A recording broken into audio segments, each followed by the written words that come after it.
大家好，我大乔，今天是咱们自改房车的第 N+1天，带大家看一下最新的成果。这个吊柜已经完全做好了，看一下效果，然后进来看一下，带大家。这后面这个柜子呢，是咱们做的一个储物柜，这个储物柜选的板材呢都是这种板材，没有漆，没有任何味道。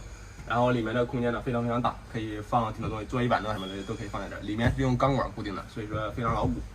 然后这个顶呢也是用这种板材做的，没有漆。这个地方都是咱们镶的灯带，一共4条。晚上灯光呢足够了，而且特别的漂亮。这边呢，咱们要装上吊柜。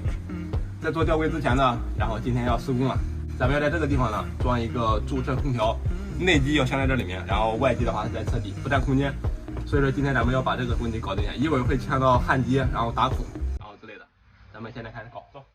这个呢，咱们买的驻车空调，是一个房车专用底对空调，品牌的话是伊尔福。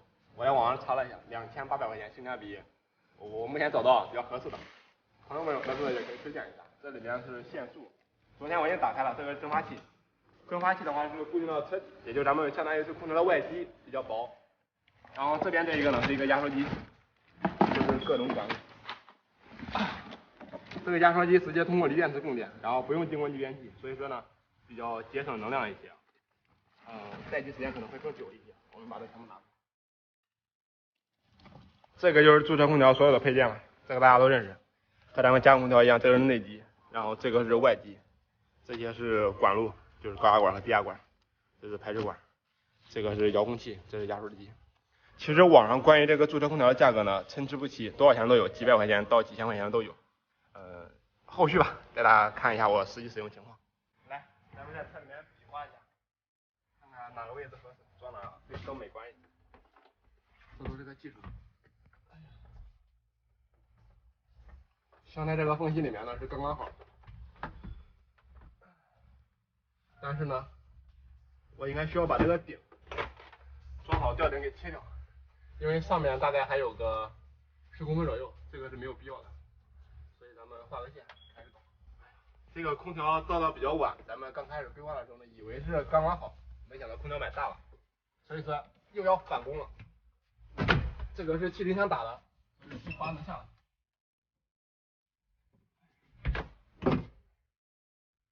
然后把空调上面有个高度，这是隔音棉，回头把隔音棉都拆掉。再来比划一下，看看位置怎么样，对了吧？现在的问题呢，就是要考虑一个，就怎么样把空调给它固定在上面，而且固定的非常牢固，所以说估计要用电焊，还是要自己想办法呀，自己动手丰衣足食。65。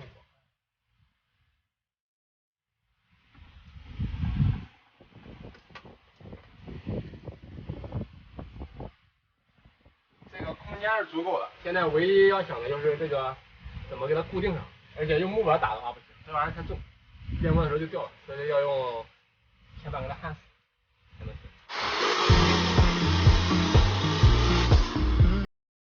这个车玩有点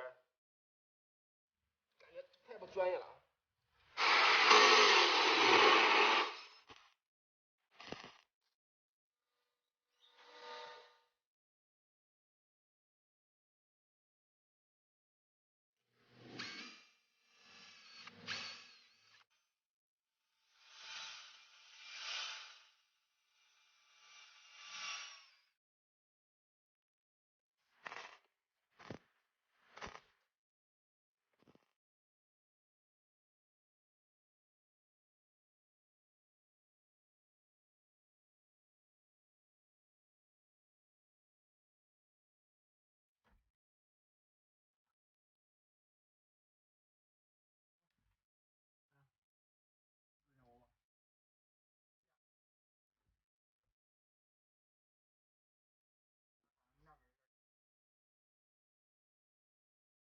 不一样上。